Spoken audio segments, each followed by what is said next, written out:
Pourquoi les élus souffrent-ils? Il y a quelque chose dans le fait d'être appelé, d'être choisi, que les gens ne comprennent pas toujours. Lorsque vous êtes mis à part pour un dessein plus grand que vous-même, cela s'accompagne d'un poids que la plupart n'auront jamais apporté. Les élus, ceux destinés à quelque chose de plus élevé, suivent un chemin différent, et à cause de cela, ils le parcourent souvent seuls. Quand Dieu vous appelle, il ne vous envoie pas sur une voie facile. Il ne vous place pas au milieu de la foule où vous pouvez vous fondre et vous sentir à l'aise. Non, il vous distingue, il vous met à part, et cette séparation peut ressembler à de l'isolement.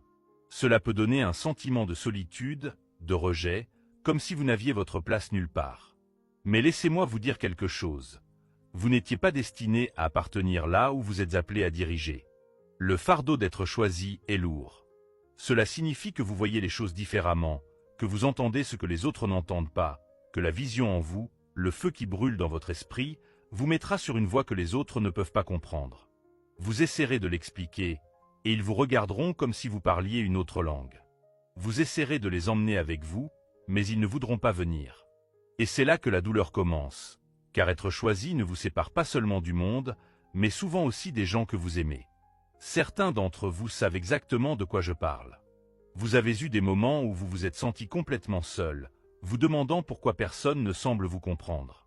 Vous avez été dans des pièces remplies de monde et vous êtes senti comme un étranger. Vous avez été entouré d'amis et de famille, mais vous ressentiez un vide intérieur, car au fond de vous, vous savez que vous êtes destiné à autre chose.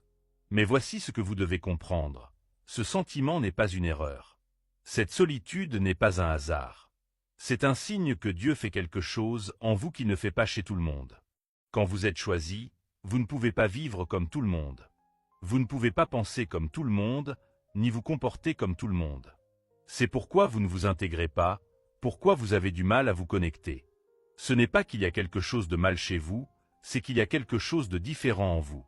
Dieu a placé en vous quelque chose qui exige la séparation, car ce qui se construit en vous demande de la concentration, de la discipline, de l'obéissance, et cela vous oblige à abandonner le besoin d'être compris.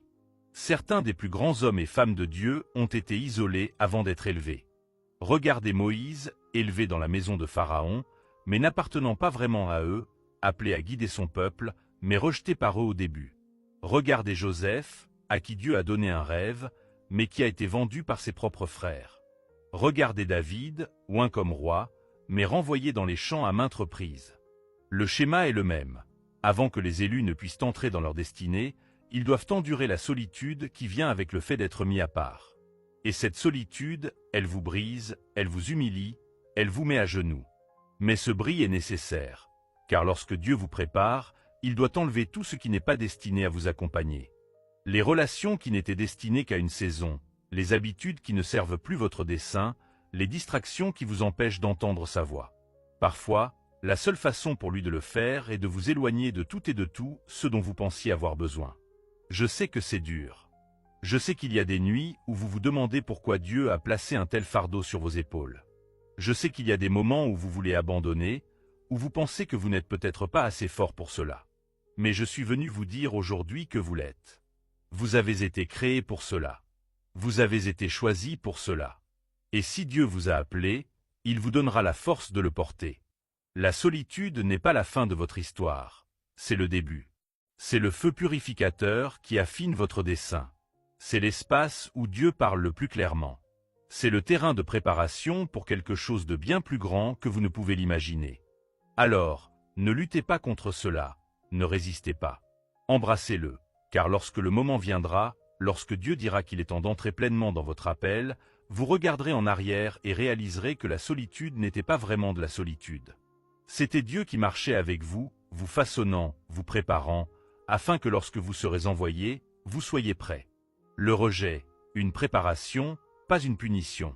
Le rejet a une manière de couper profondément. Il vous fait douter de vous-même, vous demandez si vous êtes assez bon, si vous êtes digne, si vous êtes vraiment destiné à l'appel que vous ressentez brûler en vous. Vous faites un pas de foi, croyant que les gens verront ce que Dieu a placé en vous, qu'ils vous soutiendront, qu'ils seront à vos côtés. Mais au lieu de cela, ils s'éloignent, ils vous tournent le dos, ils vous rejettent. Et cette douleur, elle ne touche pas seulement votre cœur, elle ébranle votre âme même. Mais laissez-moi vous dire quelque chose. Le rejet n'est pas une punition, c'est une préparation. Ce n'est pas Dieu qui dit que vous n'êtes pas assez bon, c'est Dieu qui dit que vous êtes mis à part. Trop souvent, nous prenons le rejet personnellement. Nous le voyons comme un signe que nous avons échoué, que nous ne sommes pas désirés, que nous ne sommes pas dignes. Mais lorsque Dieu permet le rejet dans votre vie, c'est parce qu'il vous redirige. Il vous protège. Il s'assure que vous ne vous contentiez pas de quelque chose qui est en dessous du dessein qu'il a placé sur votre vie. Regardez Joseph. Ses propres frères l'ont rejeté, l'ont jeté dans une fosse, l'ont vendu en esclavage. Il avait des rêves, des visions de ce que Dieu allait faire à travers lui, mais avant qu'il ne puisse entrer dans cette destinée, il a dû